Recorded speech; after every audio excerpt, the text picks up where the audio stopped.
The sun had barely risen over the jagged peaks of the Arizona mountains when Ayana first stepped out of the small, dimly lit cabin. The chill of the early morning desert air cut through the thin cotton of her dress as her bare feet touched the ground, leaving behind soft, shallow footprints in the sand. The sky was still dark, but soon the golden light of dawn would spill across the horizon, turning the rocky desert landscape into a place of haunting beauty. To the east, the peaks of the mountains cast long, dark shadows over the valley, and the winds carried the sharp scent of sagebrush and dust. Ayana pulled her thick woolen Apache blanket tightly around her shoulders. It was a gift from her mother, woven by hands that had long since left the world, but whose spirit still danced within the threads of the cloth. The blanket was more than just a shield against the desert's cold. It was a reminder of everything she had lost and everything she still had to protect. She could almost feel her mother's presence, whispering to her through the rustling of the dry desert winds. The world around her was still. The only sounds were the distant cries of coyotes and the rustling of the wind through the cactus and scrub. But Ayana knew the desert well enough to understand that its silence was deceptive. This land was alive with its own secrets, its own dangers, and its own whispers. As a child, her grandmother had taught her to listen to the wind, to read the movement of the clouds, to follow the tracks in the sand. The desert was never truly quiet. It just waited, patient as a predator, for the right moment to reveal its truths. She had been tracking for days, following the faint, nearly invisible trail of her younger brother, Nantan. The soldiers had taken him when their raiding party had been ambushed near the river. She had heard the cries of the men, seen the smoke rising from the valley, and felt the despair settle into her heart. Nantan had been taken, his fate unknown, his body probably not even found. But Ayana would not let that be the end of his story. He was her brother, and she would find him, no matter what it took. The sun broke over the mountains like a blade of fire, and the desert erupted in light. Shadows shrank and disappeared, and Ayana squinted against the sudden brightness. Her feet moved quickly across the sand, her eyes scanning the ground for any sign of her brother's passing. The trail was faint, barely a trace in the dirt, but she could see it. She could feel it. Her heart raced, driven by a relentless rhythm of urgency. As she walked, she thought of the elders back in the village. They had warned her against going alone, against chasing a ghost into the wilderness. "You are Apache, Ayana," they had said. "The spirits of the earth walk beside you, but the land can be as treacherous as it is beautiful." But Ayana would not be swayed. Her brother needed her, and if she didn't go, no one else would. Hours passed, and the sun climbed higher, turning the land into a furnace. Sweat beaded on her brow, and the pain in her legs from the long hours of walking began to gnaw at her resolve. But there was no turning back. She had heard whispers of the soldiers making their way toward the fort, and if she didn't find Nantan now, she might never have the chance again. A sudden breeze stirred the dust at her feet, and Ayana froze, her heart skipping a beat. In the distance, a low, rumbling noise reached her ears. It was not the sound of nature. It was the sound of boots crunching on the dry earth. Ayana's pulse quickened, and she crouched low behind a clump of mesquite. Her hand instinctively reached for the knife at her belt. She had been in danger before, but never like this. She knew the soldiers would not hesitate to kill if they found her. They had already taken her brother. They would not think twice about taking her as well. She held her breath, listening. The footsteps grew louder, closer. She could hear the metallic clink of a rifle being slung over a shoulder, the low murmur of voices. Then she saw them, a group of 3 soldiers, their faces hard and weathered, their uniforms dusty from days of travel. They walked slowly, almost methodically, as if they owned the land, as if the desert was theirs to claim. Ayana's instinct screamed at her to move, to escape, but her legs were frozen. She had no plan, no escape route, no backup. She was alone. Her heart pounded in her chest and her breath became shallow. But then, as the soldiers drew closer, something unexpected happened. A shadow moved among the trees. It was swift, silent, almost invisible. Then it emerged, a man dressed in a worn leather coat, with a wide-brimmed hat that shaded his face. His eyes were hidden behind the brim, but Ayana could feel his presence, powerful, watchful. The man stopped a few yards away from the soldiers, not making a sound, not even disturbing the dust beneath his boots. For a moment, everything hung in the balance. The soldiers didn't see him. They were too focused on their search, too certain of their control over this land to notice the figure in the distance. But Ayana did, and in that moment, she realized something that made her blood run cold. The man wasn't just a wanderer or a drifter. He was watching them, waiting for something, for a sign, for an opening. The silence stretched on, too long. Ayana's mind raced, calculating every possible outcome. Should she move? Should she speak? But then, as quickly as it began, the man disappeared into the shadows of the rocks, vanishing without a trace. The soldiers continued their patrol, unaware of the danger that had passed so close to them. Ayana watched them go, her heart still thumping in her chest. But there was no time to dwell on what had just happened.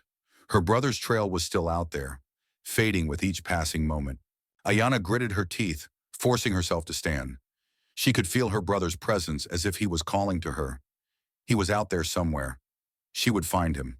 And just as she began to move again, her foot caught on a rock hidden beneath the sand, and she stumbled forward, landing hard on her knee. Pain shot up her leg and she winced. But when she looked up, her eyes met something that made her heart stop. In the distance, just beyond the rise of the next hill, a plume of smoke was rising into the sky. It was thin, almost invisible against the blue of the desert, but it was there. Ayana's breath caught in her throat. It was the kind of smoke that meant something burning, something important. Her brother. With a determined look on her face, Ayana pushed herself to her feet, ignoring the pain that throbbed through her body. She had to move faster. There was no more time to waste. But as she started to walk toward the smoke, she couldn't shake the feeling that something, or someone, was watching her. The sun was dipping below the jagged cliffs of the desert, casting long, bleeding shadows across the parched earth. Ayana's feet shuffled through the dry dust, each step leaving behind a trail as fleeting as the memories of her people.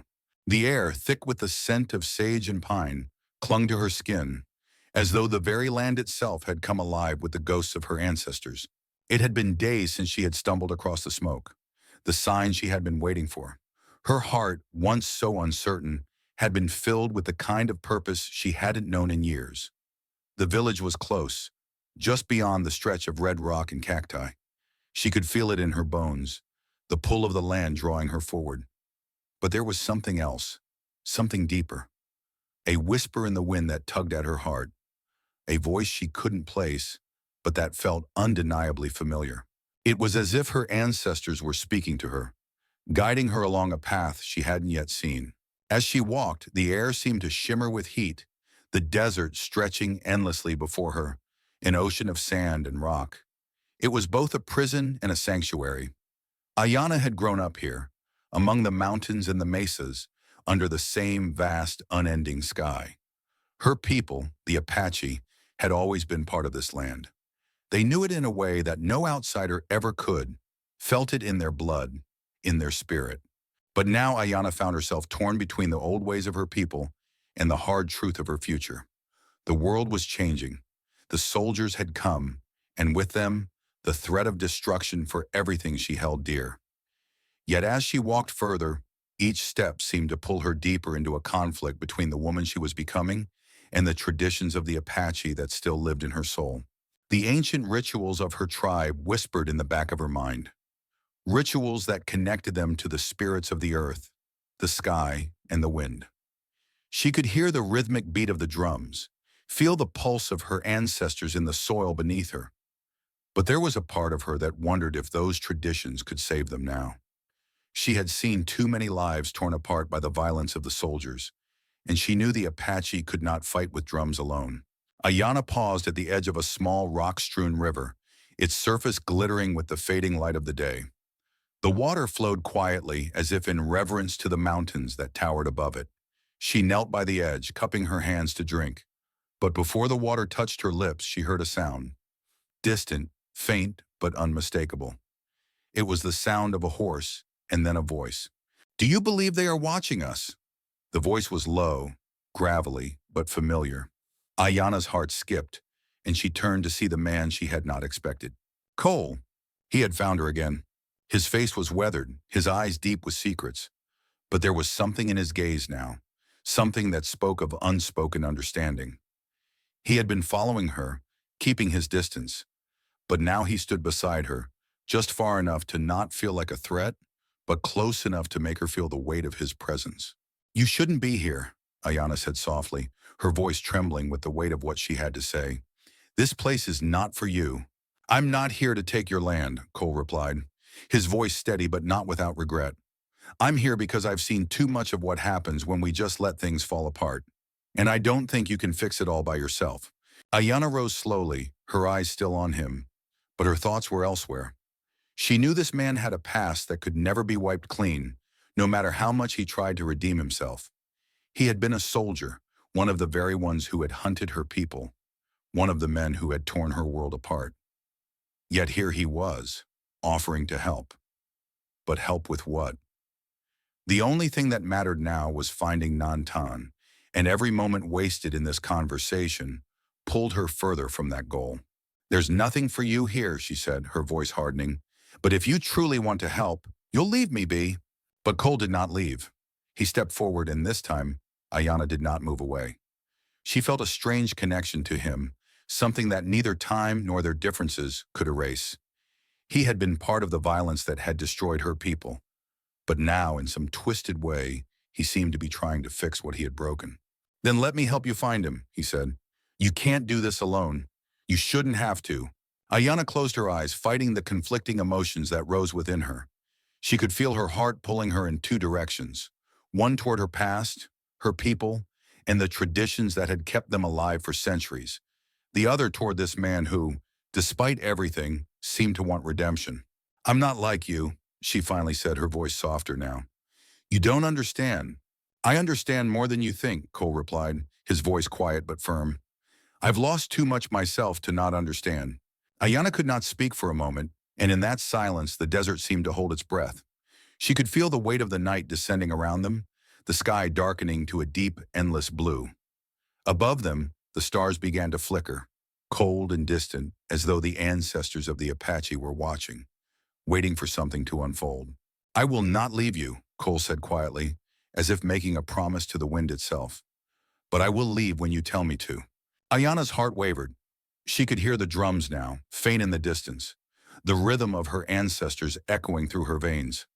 She had been taught that the spirits of the earth, the wind and the sky were always listening, that they could guide her, protect her, if only she knew how to listen. But now, standing here with Cole, she felt the weight of their silence. Had they abandoned her? Had they abandoned her people? The sound of drums grew louder in her mind, and Ayana suddenly felt the need to make a decision, one that could change everything. Her people had fought so long for their survival, but what would they do now, when the world around them was crumbling? What choice did they have but to fight?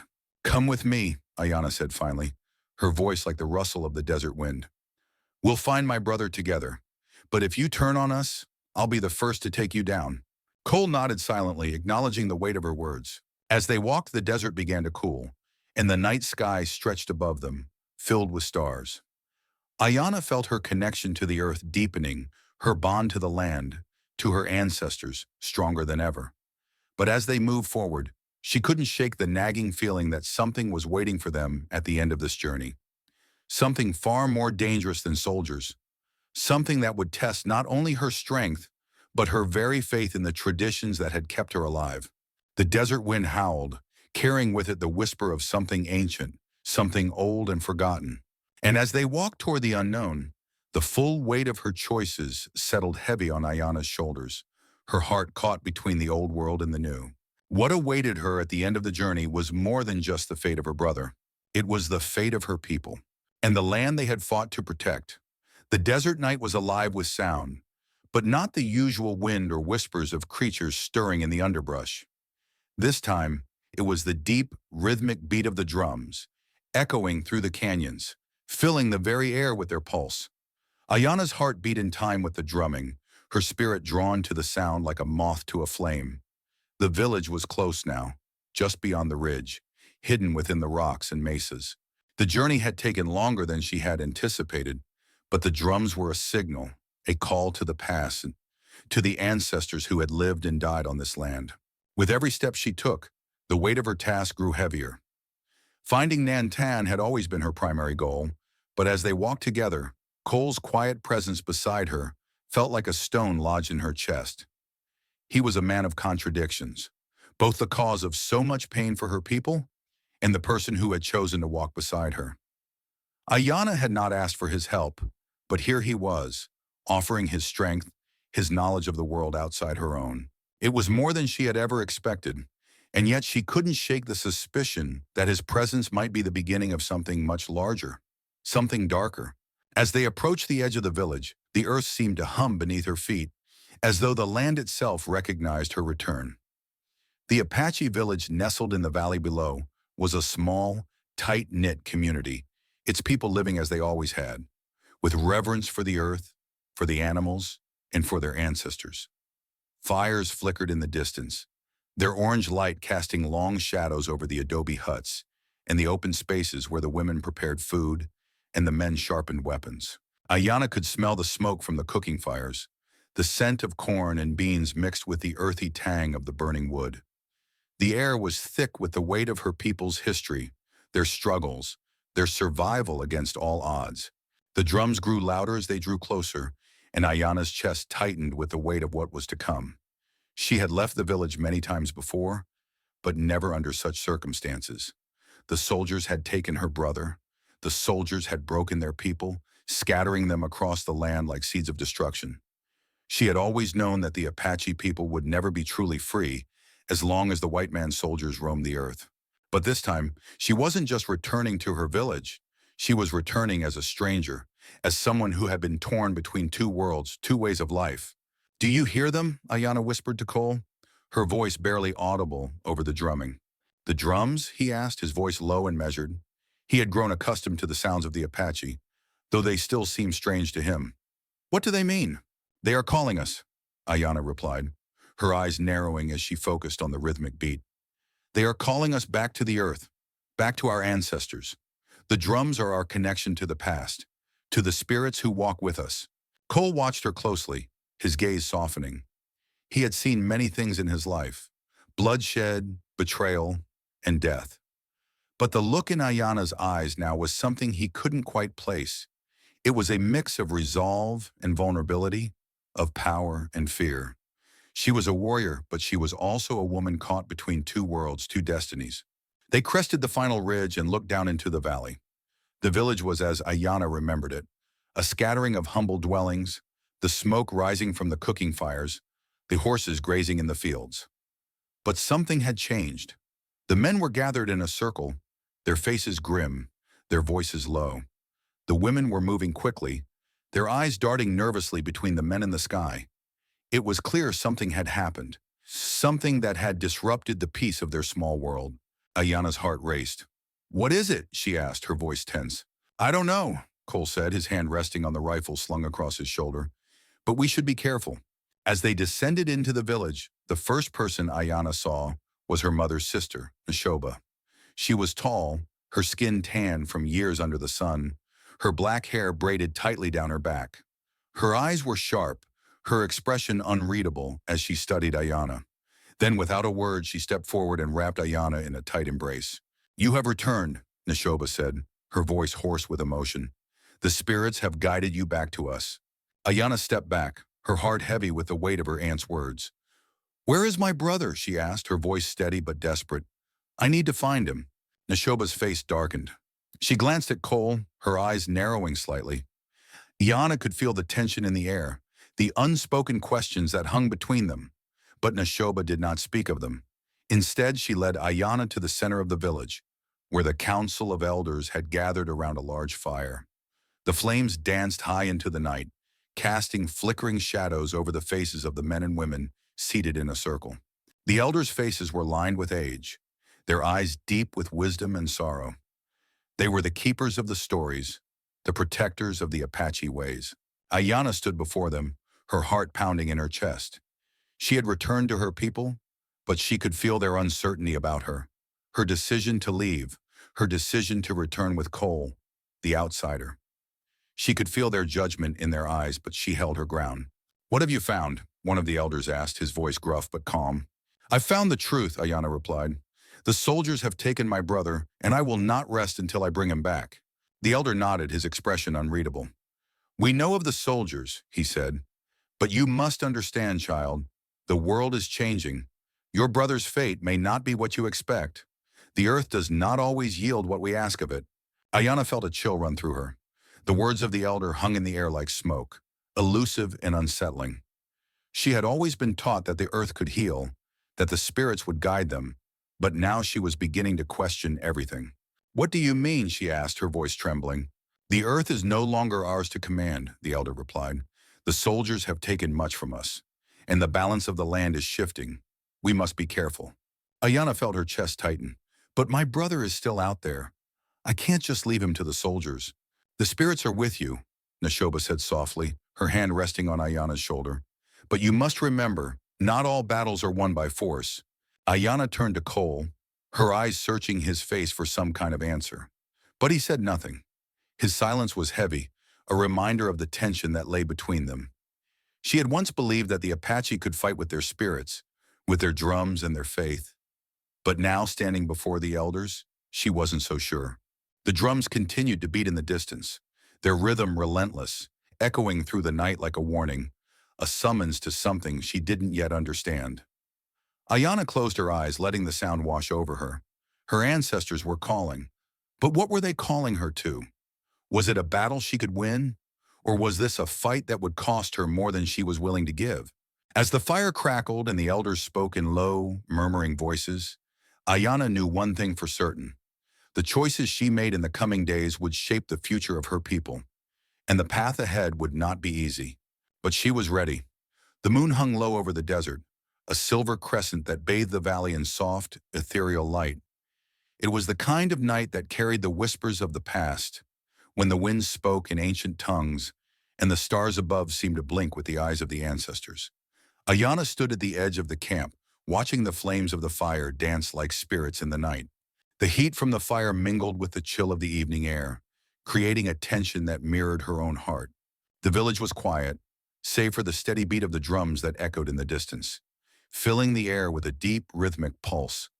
It was the sound of a ritual, an ancient rite that called the spirits of their ancestors to watch over them. Ayana felt the weight of it in her chest.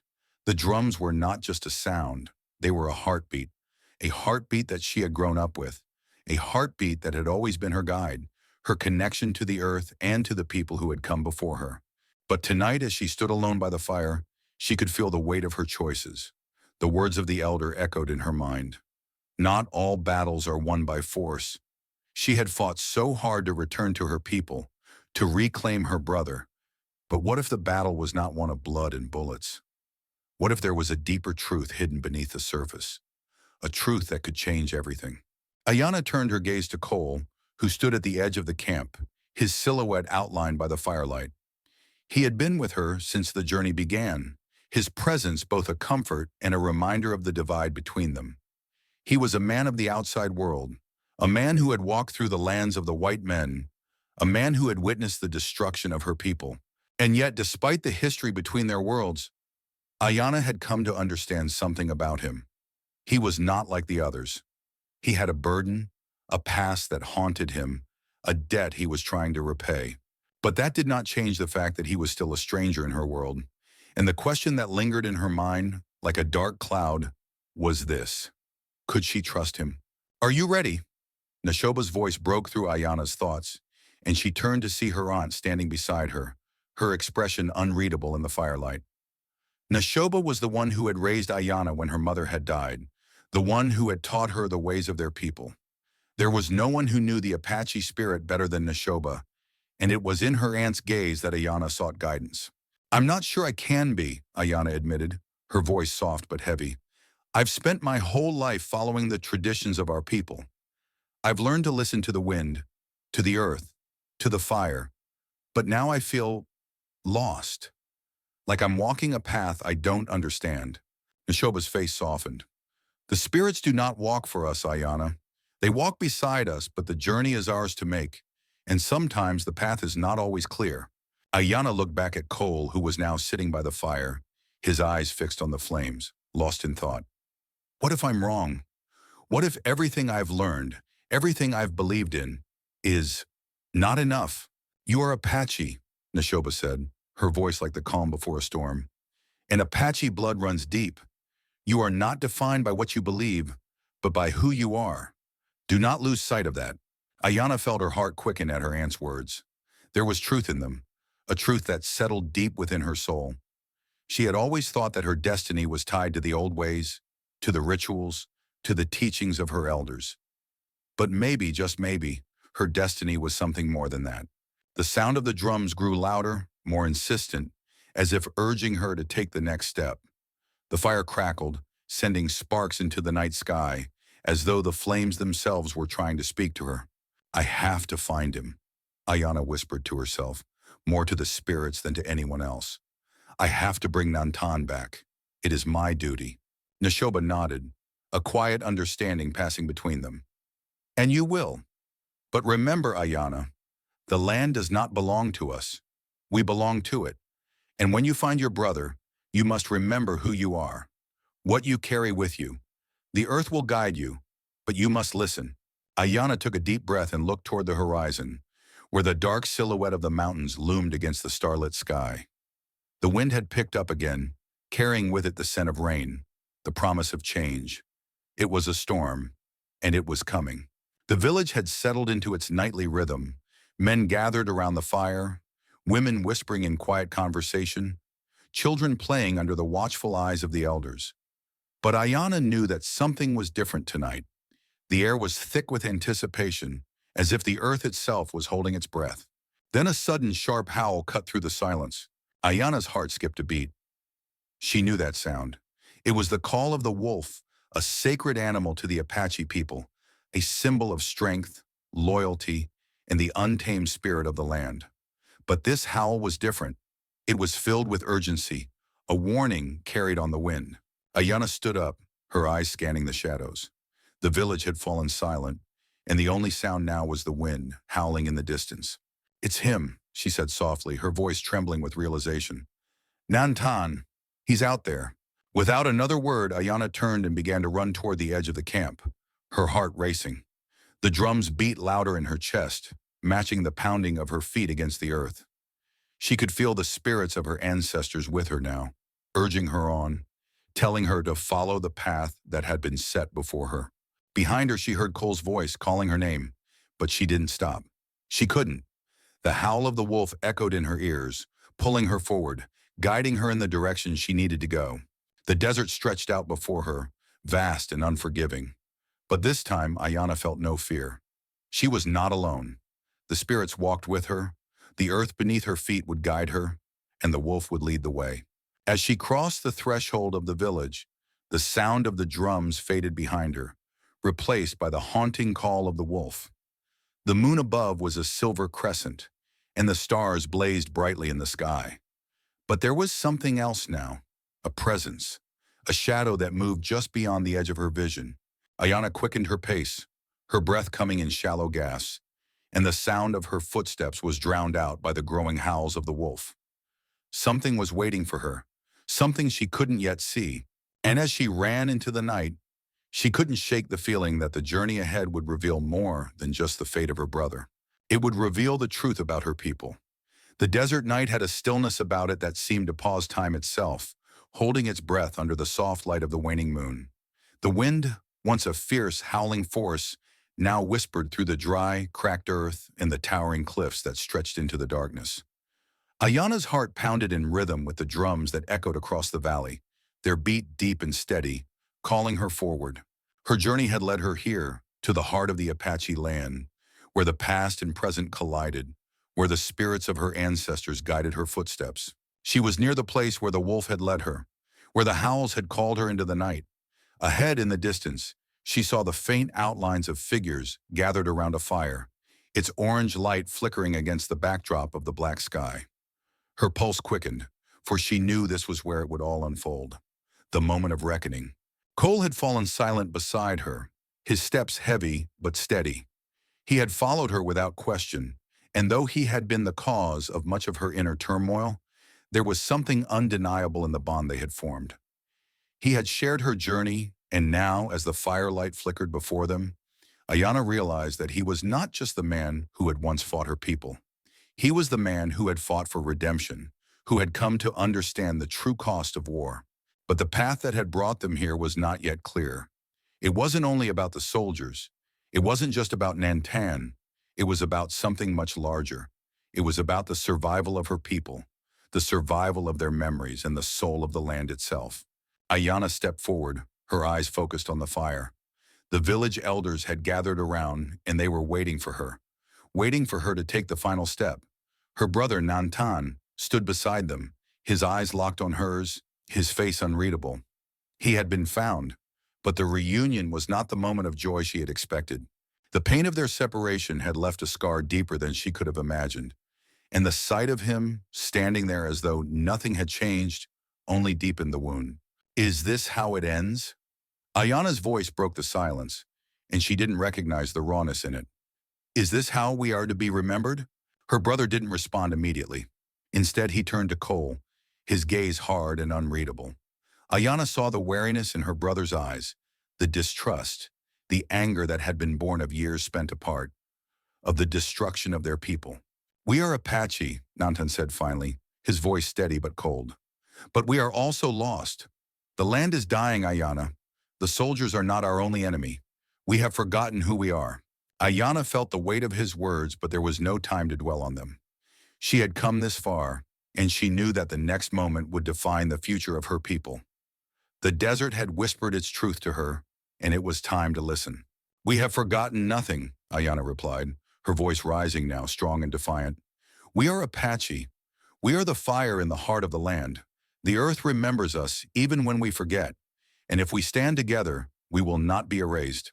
The fire crackled, sending sparks into the night sky, and for a moment Ayana thought she saw the shadows of her ancestors dancing in the flames. They had walked this land before her, and now they were walking with her. Their voices filled the air, their spirits alive in the crackle of the fire, in the beat of the drums. This was her moment, the moment when she would reclaim not just her brother, but her people. Nantan stepped forward, his eyes softer now, his jaw clenched as though he had been carrying a burden for too long. I see you, Ayana. I see the warrior in you. But you do not know the price of this land. The soldiers, they will never stop coming. We will stop them. Cole spoke up for the first time, his voice low but clear. He stepped forward, standing beside Ayana, his presence a silent declaration of the journey he had shared with her. We fight for what's right. We fight for our future. Ayana's gaze shifted to Cole, and for a moment there was a flicker of something, an understanding that had not existed before, a connection that went beyond the man who had once been an enemy, beyond the guilt that had haunted him. They had walked together. They had fought side by side, and now, in the face of everything that had torn them apart, they stood together as allies, as partners in this fight for survival. Her heart swelled with the knowledge that perhaps, after all the bloodshed, after all the pain and loss, they could still find a way forward. The earth was still alive. The spirits were still with them, and together they would make their stand. As the fire crackled and the drums beat louder, Ayana turned to face her people. The time for words had passed. The time for action had come. She lifted her hand, and the elders, the warriors, the women, all those who had gathered around, fell silent, waiting for her command. I promise you this, Ayana said, her voice carrying across the valley. The land will not forget us. The earth will remember. We will fight for what is ours. We will fight for the spirits of our ancestors, for the future of our children, for the memory of all that we have lost. And we will not stop until our name is written in the wind. The moment hung in the air, charged with the weight of the promise. The stars above seemed to shine brighter. The fire crackled louder, and Ayana felt the pulse of the land beneath her feet, like a drumbeat that echoed through her soul. This was it. This was the moment when everything changed. Ayana stepped forward, her voice strong as she turned to the warriors who stood ready. For the Apache, for the earth, for our future. The warriors raised their fists to the sky, their cries of defiance echoing across the desert. The drums grew louder, the rhythm of battle filling the air. And as the first light of dawn broke over the horizon, Ayana knew that the battle was only beginning. But with the spirits of the earth behind them, With the strength of their ancestors flowing through their veins, they would not lose. The fire burned brightly as the first rays of the sun touched the desert. Ayanna stood beside Cole, their faces bathed in the soft light of dawn. The drums had stopped, but the air still hummed with the energy of the night. The village had gathered around the fire, the elders speaking in low voices, the warriors preparing for the journey ahead. As Ayanna looked out across the vast desert, she felt the weight of the land beneath her feet, the weight of her people's history. The past and the future were intertwined, and she could feel her ancestors with her, their spirits alive in the land, in the wind, in the fire. She took a deep breath, the cool morning air filling her lungs. She turned to Cole, her eyes filled with determination. "You know," she said softly, "this land is ours. It always has been, and it will never be forgotten." Cole looked at her, his expression somber but respectful. "I understand now, Ayanna. I understand more than I ever did before." Ayanna smiled, the weight of everything finally settling into place. As the sun rose higher, casting its golden light over the desert, the Apache village prepared for the battle ahead. The earth would remember, and together they would fight for their place in history.